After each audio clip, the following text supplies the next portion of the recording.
নিজেরাই ফান্ড করে। তো আমার মনে হয় যে মানে আমি যদি ইঞ্জিনিয়ারিংটা করেছি যখন, আমাকে সেটা টু সাম এক্সটেন্ট হেল্পও করেছে। মানে আমার ইঞ্জিনিয়ারিংয়ের 4 বছর আমাকে অনেক কিছু শিখিয়েছে, যে কিভাবে মানে একটা ন্যাচারাল একটা প্রফেশনাল ফিল্ডে গেলে তো সেখানে অনেক রকম ব্যাপার স্যাপার থাকে, যে নিজেকে কিভাবে কোন ডিসিশনটা নেব, কোন প্রজেক্টটা করব, কিভাবে মিলেমিশে সবার সাথে কাজ করবো, এটা একটা ভীষণ ইম্পর্টেন্ট পয়েন্ট। কারণ ন্যাচারালি একটা ব্যান্ডে বা কোথাও কাজ করতে গেলে সবার তো একরকম মানসিকতা হয় না, মানে এটা তো সর্বক্ষেত্রে অনেক ক্ষেত্রে আমরা দেখি যে অনেক ব্যান্ড ভেঙে যায় বা কিছু হয়। তো আমার মনে হয় যে ইঞ্জিনিয়ারিংয়ের ওই 4 বছরটা আমাকে অনেক অনেক কিছু শিখিয়েছে। তো মানে এবার ওই জন্যই আমার মনে হয় যে এরপর যদি বলেন যে মিউজিক নিয়ে পড়াশোনা, এবার কি বলুন তো, মানে পড়াশোনাটা করতে গেলে সেটাও একটা তো পড়াশোনার দিক, পড়াশোনাতে তো একটা সময় যায়। তবে পারফর্মিং আর্টিস্টদের আমার পার্সোনালি মনে হয় যে অনেকটা সময় চলে যায় পারফর্মিংয়ে এবং নিজেকে তৈরি করাতে। কারণ ধরুন অনেক রকমের শো থাকে। এখন আপাতত ধরুন আমি 2-3টে সেট আপে করছি আর কি, মানে কখনো ধরুন কোথাও কি করছো সেগুলো যদি একটু বলো। হ্যাঁ অবশ্যই, মানে একটা তো ডেফিনেটলি ভীষণ আমার মানে পছন্দের জায়গা, চ্যাপ্টার 2 যে রেট্রো ডাইনিং যে রেস্টুরেন্টটা আছে, চ্যাপ্টার 2 এর যিনি ওনার, যারা ওনার শিলাদিত্যদা, দেবাদিত্যদা, ওনারা নিজেরাও ভীষণ গান বাজনা নিয়ে, ওনারা ভীষণ গান বাজনাকে সাপোর্ট করেন বলেই ওখানে ভীষণ সুন্দর একটা মিউজিকের সেট আপ ওনারা করেছেন। এবং ঠিক যেমন আমরা দেখি যে ট্রিঙ্কাজেও গান বাজনার একটা ওখানে প্রচলন আছে। চ্যাপ্টার 2-তে আমি প্রতি মানডে আমি ওখানে পারফর্ম করি। আমার সাথে সম্রাট আমার বন্ধু গিটারে থাকে, এবং আমাদের প্রত্যেক মানডেই নানা ধরনের গান আমরা করি, মানে কখনো বাংলা ব্যান্ড, কখনো রবীন্দ্রসঙ্গীত, আবার কখনো ক্লাসিক্যালও করি, কখনো ইংরেজি। ওখানে সেটাতে একটা সেট আপ আমার হলো। একদম রিসেন্টলি একটা জ্যাজ, কলকাতার জ্যাজের যারা একদম মানে ভীষণ ট্যালেন্টেড পিয়ানিস্ট বলুন কি ভীষণ ট্যালেন্টেড যারা বেসিস্ট, এরকম কিছু অত্যন্ত ট্যালেন্টেড মানুষজনদের সাথে আমার যোগাযোগ হয়েছে recently.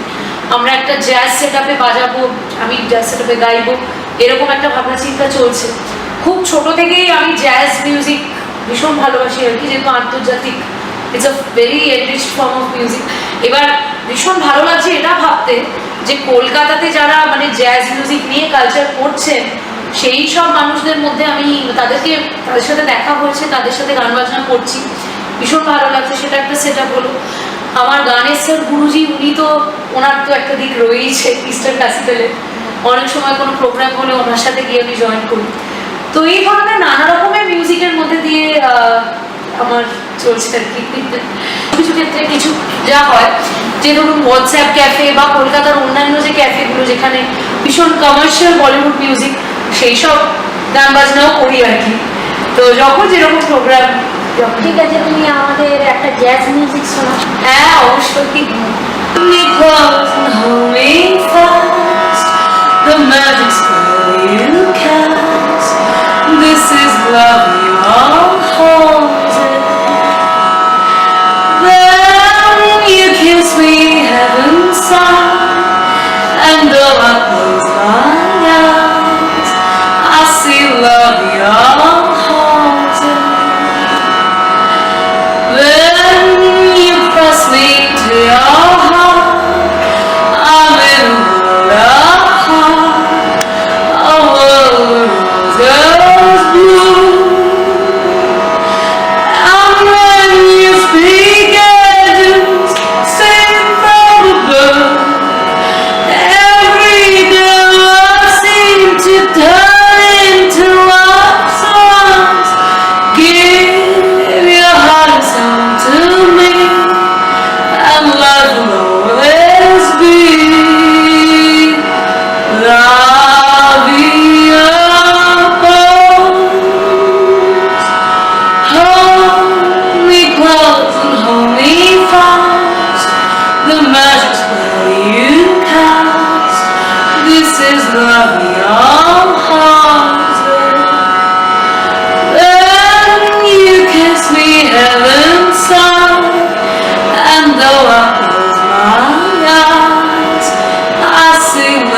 Every day I seem to turn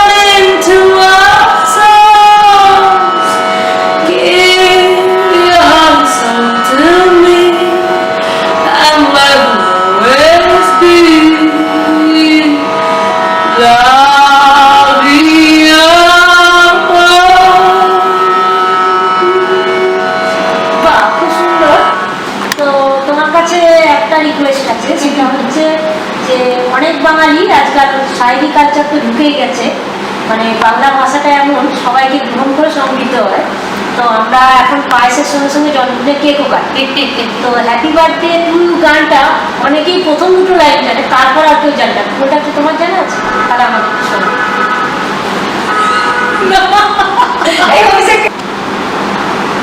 হ্যাঁ আমি জানি, তুমি তো রবীন্দ্রসঙ্গীত দিয়ে শুরু করলে, খুবই ভালো। তো অন্য যে সমস্ত বাংলা গান আছে, যেমন অতুল প্রসাদ, দ্বিজেন্দ্র গীতি, নজরুল গীতি, এই ধরনের গানের সঙ্গে তোমার মানে তুমি কতটা পেয়েছো? খুব যে আমার পরিচিতি আছে আমি তা বলবো না, কিন্তু মানে আমার গুরুজি উনি আসলে এই ধরনের গানেরই স্পেশালিস্ট আর কি। মানে উনি মেনলি ক্লাসিক্যাল এবং রবীন্দ্রসঙ্গীত, প্রসাদের গান, দ্বিজেন্দ্র গীতি, এইসব গানই ট্রেনিং দেন। তো ওই জন্য মানে আমি খুব যে এইসব গান গাই তা বলবো না, কিন্তু যেহেতু এই গানগুলো তো আমাদের বাংলা ভাষাকে বা আমাদের বাংলা সংস্কৃতিকে তো ডেফিনেটলি এনরিচ করেছে, সেই কারণে এখন আমি যেটা করছি যে আমার যদি কখনো সুযোগ হয়, যেমন ওই আর্ট সেকার যে কথা বললাম, যেখানে আমাদের আগের কনসার্ট হয়েছিল, ওখানেই আমাদের ওই উমানটি একটু সুযোগ করে দেয় অতুল প্রসাদের গান গাওয়ার। তো আমি ডিসাইড করেছিলাম যে আমি 4-5 দিন নিজেকে ঘরের মধ্যে বন্দি রেখে আমি 4-5টা গান তুলেছিলাম, এবং আমি আই ট্রাইড মাই বেস্ট। জানি না কতটা গাইতে পেরেছিলাম, কিন্তু এবং গিয়ে বুঝেছিলাম যে সত্যি আমরা মানে অফকোর্স ডেফিনেটলি ইন্টারন্যাশনাল ওয়ার্ল্ড মিউজিকের ডেফিনেটলি অনেক কদর, তবে আমাদের মানে বাংলা সংস্কৃতিও ভীষণ এনরিচড, এবং আমরা যতটা ওটাকে গ্রহণ করছি, আমার মনে হয় যে ততটা আমাদের নিজেদের সংস্কৃতিটাও জানানো খুব জরুরি। শুধু জরুরি নয়, যেমন স্বামী বিবেকানন্দ বিশ্বের দরবারে ভারতীয় সংস্কৃতিকে তুলে ধরেছিলেন, তেমনি তোমার কি এই ধরনের কোনো ভবিষ্যৎ পরিকল্পনা আছে? হ্যাঁ একদম, মানে একদমই তাই। মানে আমার মনে হয় যে আসলে কি হয়, মানে আমার মনে হয় যে যেহেতু আমাদের দেশে কিছুটা দারিদ্র এখনো আছে, অনেক মানুষই খেতে পান না, এবং it's a third world country, মানে আমাদের তো একদম প্রথম সারির দেশ তো নয় ইন্ডিয়া। সেই কারণে হয়তো আমাদের নিজেদের যে কালচারটা আছে বা নিজেদের যে সংস্কৃতি আছে, সেটাকে আমরা পুরোপুরি হয়তো অতটাও বুঝে উঠতে পারিনি। তবে এটা কিন্তু ঠিক যে বিদেশিরা সবসময় ইন্ডিয়ান কালচারকে ভীষণ দাম দেন। শুধু তাই নয়, অনেক মানুষ আছেন যারা কিন্তু ইন্ডিয়াতে আসেন, এখানে এসে আমাদের যে প্রাচীন যেসব বেদ উপনিষদ সেগুলোকে পড়েন, আমাদের সংস্কৃতি, হিন্দু সংস্কৃতি এবং আমাদের দেশের যে সংস্কৃতিটা, সেইটাকে ওনারা খুব গভীরে গিয়ে জানতে। কারণ সেটার কারণটা হচ্ছে আমাদের এই যে একদম পুরাতন কালে, যেমন ইজিপশিয়ান সিভিলাইজেশন, আমাদের এখানেও তো হারাপ্পা মন্দিরাত্ম হয়েইছে, সেই কারণে আমাদের যে সিভিলাইজেশন এবং আমাদের কালচারটা তো ভীষণই রিচ। আমার মনে হয় যে মানে যেটা যেমন আমাদেরকে বিদেশি সব মানুষদেরকেও এটা জানানো দরকার যে আমাদের মিউজিক কীরকম, আমাদের খাওয়া দাওয়া কীরকম, আমাদের সাহিত্য কীরকম, এটসেট্রা যা যা আছে, আমাদের নাটকের ক্ষেত্রেও ভারতের নাট্যশাস্ত্র কত বছর আগে হয়েছে। তো সেই কারণে সেটাও যেমন জানানো উচিত, আমার মনে হয় যে ভারতীয়দেরও নিজেদেরও এটা জানাটা ভীষণ জরুরি। তো তুমি যদি কখনো বিদেশে গান গাওয়ার সুযোগ পাও, তুমি ভারতীয় কোন কোন গানগুলোকে বেছে নেবে? আমার মনে হয় যে সত্যি বিদেশে যদি কখনো গান গাওয়ার সুযোগ পাই, এখন সত্যি কথা বলতে ইউটিউবের যুগে সবকিছু আমাদের হাতের মুঠোয়, আমরা আঙুলের ডগায় আমরা একটা সার্চ করলাম, একজনের গান আমরা পেয়ে গেলাম।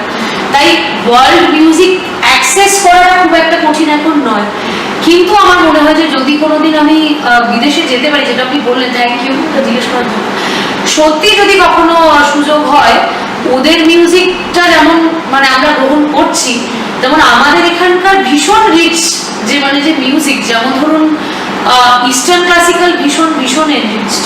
মানে আমি নিজেও সেটার একটুকুও কিছু জানি না, কিন্তু তাও যতটুকু যা শিখেছি নিজের সীমিত আমার যে নলেজ, ইস্টার্ন ক্লাসিক্যালকে ডেফিনেটলি তুলে ধরতে চাই। এবং আমাদের যে প্রাচীন সব জায়গার যে নানা ধরনের প্রত্যেকটা জায়গার, আপনি সাউথ ইন্ডিয়া বলুন, নর্থ ইন্ডিয়া বলুন, আমাদের এদিকে নর্থ ইস্টার্ন ইন্ডিয়া, আমাদের যে ফোকটা মানে একদম রয়েছে আমাদের, মানে একদম রুটস, সেটাকে ডেফিনেটলি তুলে ধরতে চাই। মানে আমার মনে হয় যে ওই মিউজিকটা কিন্তু মানে লোকে অতটা জানেন না, কিন্তু ভীষণ সমৃদ্ধ। তো এই জনগুলোকে ডেফিনেটলি। আচ্ছা, ফোকটাকে সবাই আজকাল রুট বলছে, কিন্তু ক্লাসিক্যাল ইন্ডিয়ান মিউজিকও কিন্তু লোকের থেকেও প্রাচীন পুরাতন। এবং তুমি সাউথ ইন্ডিয়া যেটা বলছো, ওদের কিন্তু আর্য সভ্যতা নয়, সম্পূর্ণ সভ্যতা একদম। হ্যাঁ, তো ওদের শাস্ত্রীয় সঙ্গীত কিন্তু খুব মানে ক্লাসিক্যাল বেস। হ্যাঁ, মানে অ্যাকচুয়ালি মানে আমার যে একটি বন্ধু আছে, ও ভীষণ ভালো ক্লাসিক্যাল গায়, সৌরিমা। ওর কথা বলছি কারণ ও প্রেসিডেন্সিতে আর্টস নিয়ে পড়ছে আর কি, ভীষণ ভালো ও পারফর্মিং আর্টস নিয়ে পড়ছে। তো একদিন আলোচনা হচ্ছিল আমাদের মধ্যে, ও যেটা বলছিল যে অ্যাকচুয়ালি কিন্তু মানে ফোক মিউজিক যেটাকে আমরা বলি, মানে আমরা তো অনেক একটা রিফাইন্ড ভার্সন পাচ্ছি, কিন্তু একদম যেগুলো অনেক অনেক বছর আগে, ও আমাকে বলছিল যে জানিস তো ক্লাসিক্যালও মানে ক্লাসিক্যালও উঠে এসেছে একদম কিছু পুরাতন ফোক মানে অরিজিন থেকে। মানে যে গানগুলো আমি আপনাকে একটা এক্সাম্পল দিই, আমরা তো ওই গানটা ভীষণ ক্লাসিক্যাল শুনেছেন হবে, রাজস্থানি ক্লাসিক্যাল মিউজিক, কেসারিয়া বালা অনেক জায়গাতেই শোনা যায়, অনেকগুলো ভার্সন, কিন্তু এখন আমরা তোমার গলায় শুনতে সে তো নিশ্চয়ই শোনাবো, আমি বলে নি ওটা। তো কেসারিয়া বালম যে গানটা, আপনি দেখবেন যে কেসারিয়া বালম মানে আমার এটা মনে হয় যে কেসারিয়া বালম যে ক্লাসিক্যাল যে ভার্সনটা আছে, অনেক ভার্সন অনেকে গেয়েছেন, ওটা না ক্লাসিক্যাল আর গায়কিটা ক্লাসিক্যাল আর ফোকের মাঝামাঝি, কোথাও গিয়ে গায়কিটা ক্লাসিক্যাল আর ফোকের মাঝামাঝি। তো সেখান থেকেই বোঝা যায় যে আসলে কিন্তু ক্লাসিক্যাল মিউজিক আর ফোক মিউজিক কোথাও গিয়ে মিলেছে। তো এই আর তো তুমি এখনই বলেছিলে ঘরে 4-5 দিন নিজেকে বন্দি রেখে উৎসবের সাথে গান শিখেছো, এই 4-5টা গানের মধ্যে সব থেকে তোমার পছন্দের কোনটা? ওই গানটা বধুয়া নিদ নাহি আঁখি পাতে। বাবা, খুব সুন্দর গাও। আমি মানে আমার বাবা মা বলতেন আমার ছোট থেকেই গলায় সুর আছে, তো হয় না যে মানে বাবা মারা এবার অনেক সময় বলেন এরকম যে এই তো তো গান গাইছে, ঠিক আছে সিঙ্গার হবে, গান গাইছে সিঙ্গার হবে। তো ছোটবেলায় বাচ্চাদের অনেক এরকম ড্রিমস থাকে যে এরকম সিঙ্গার হবে, ঠিক আছে। আমি জানি না, মানে আমি না ছোটবেলা থেকে যতই আমি পড়াশোনা করে যাই করি, মানে যতই অন্য কেরিয়ারের কথা ভাবি, আমি কোথাও গিয়ে না মানে আমার মনে হয় যে আমি মনের মধ্যে আমার সবসময় এটা ছিল যে মানে আমি জানতাম সামাও যে আমি গান বাজনাই করবো, মানে সেটা এবার অফকোর্স আমার বাবা মারও সেখানে অনেক মানে অবদান আছে। বাবাই আমাকে বলেছেন যে না দেখ মিউজিকটা তুই তোরটা আছে, মানে একটা কল আছে, সেটা কলিং আছে, সেটা তোকে বুঝতে হবে।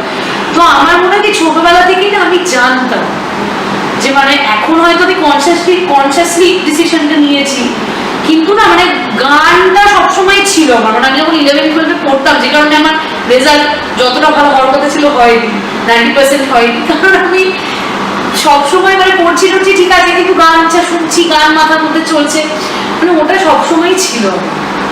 মানে আমি চাইলেও ওটাকে নিজের মধ্যে থেকে বার করতে পারবো। এখানে তোমাকে একটা কথা না বলে আমি পাচ্ছি না, যে যেটাতে স্পেশালাইজেশন করে অন্যটা একটু কম হলেও ক্ষতি হয় না কিছু তার, সেটাতে মানে মানে উচ্চতা শিখরে পৌঁছাবে। যেমন তোমাকে আমি বলি, অমিতাভ বচ্চনের জীবনী যদি পড়ো, দেখবে উনি গ্র্যাজুয়েশন এক চান্সে পাস করতে পারেন, কারণ উনি তো নাটক, থিয়েটার, যাত্রা এগুলো করে বেড়াতেন, তো পড়াশোনায় সময় দেন। হ্যাঁ, তো তার জন্য কি ওরা অমিতাভ বচ্চন হতে আঁকেছে? হেমন্ত মুখোপাধ্যায় ইঞ্জিনিয়ারিং পড়া ছেড়ে গান বাজনা করতে গেছে, কোনোদিন কোনো ফাংশনে যাওয়ার আগে রিহার্সাল দিতে নেই।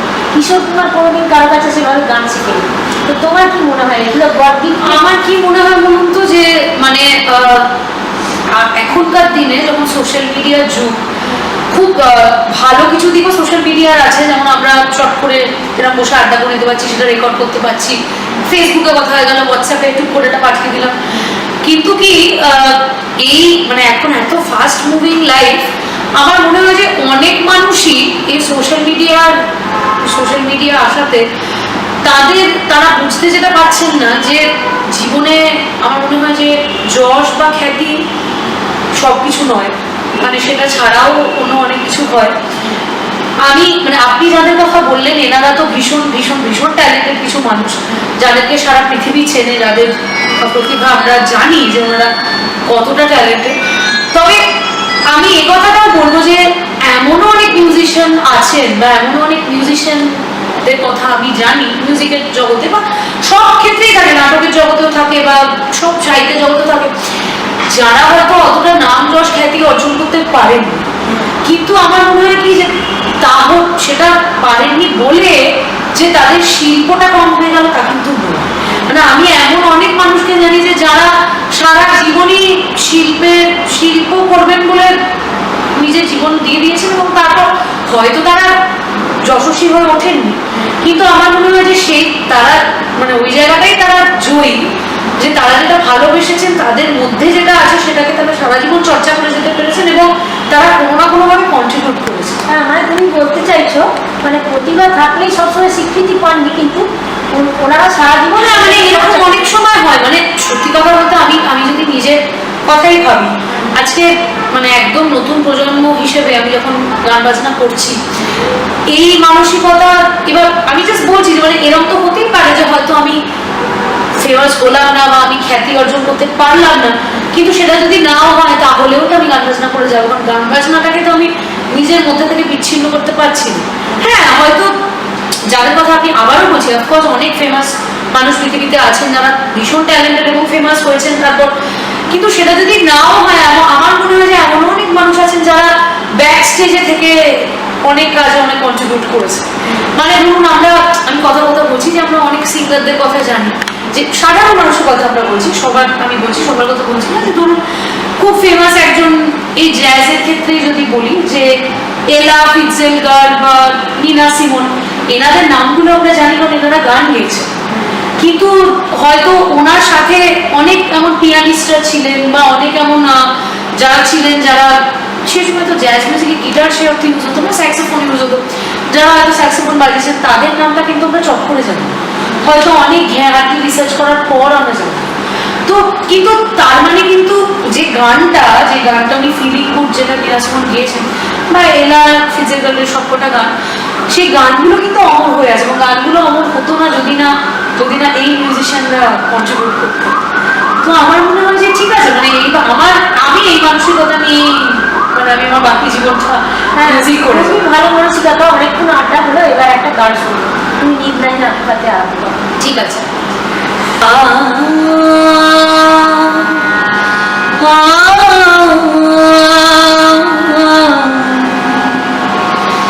नींद नहीं आँखी पाते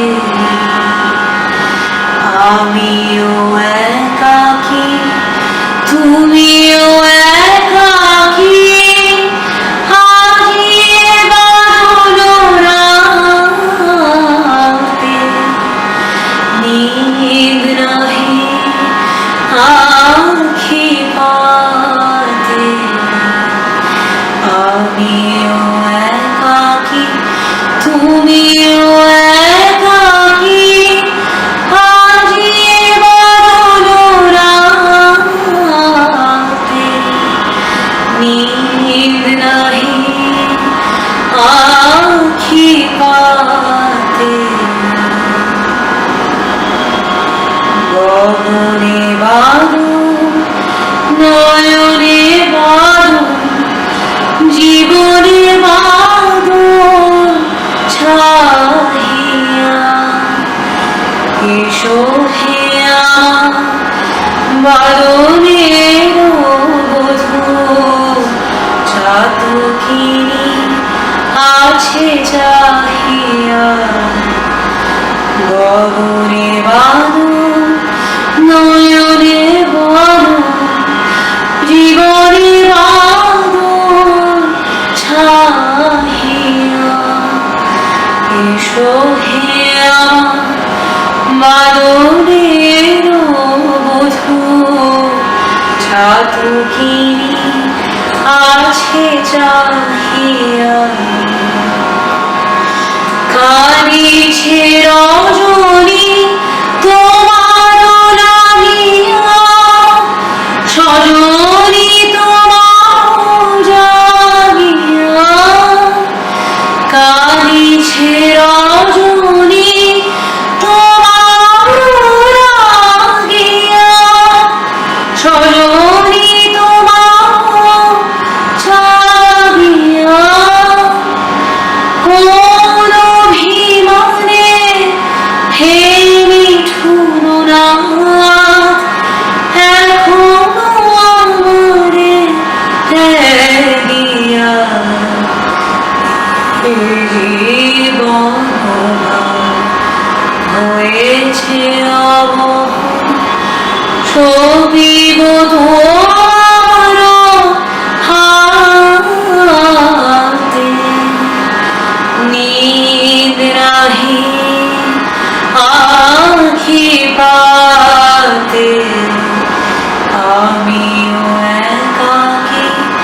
তুমিও একাকী আহিয়ে বানরাতে,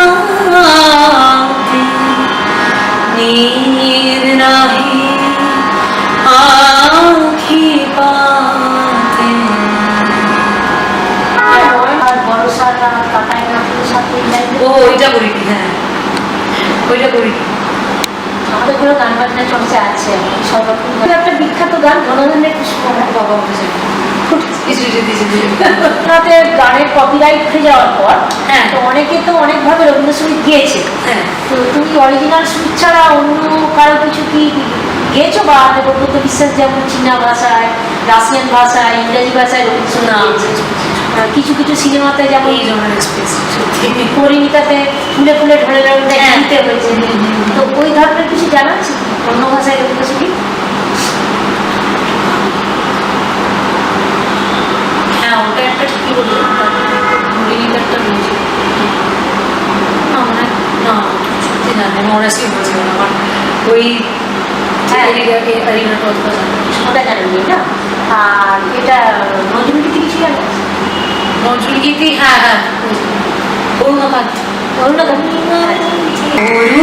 অরুণকান্তি কে গো যোগী ভিখারি, অরুণকান্তি কে গো যোগী ভিখারি, নীরবে সে দাঁড়াইলে সে, নীরবে সে দাঁড়াইলে সে, প্রখর তেজ তব নেহারিতে নারী, অরুণকান্তি কে গো যোগী ভিখারি।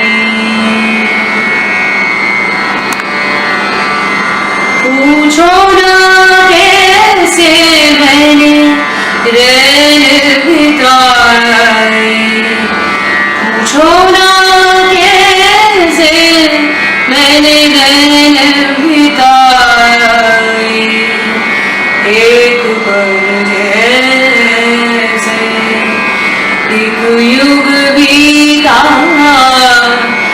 एक पल जैसे एक युग बीता, युग बीते मोहे नींद न आई, पूछो ना कैसे मैंने रैन बिताए।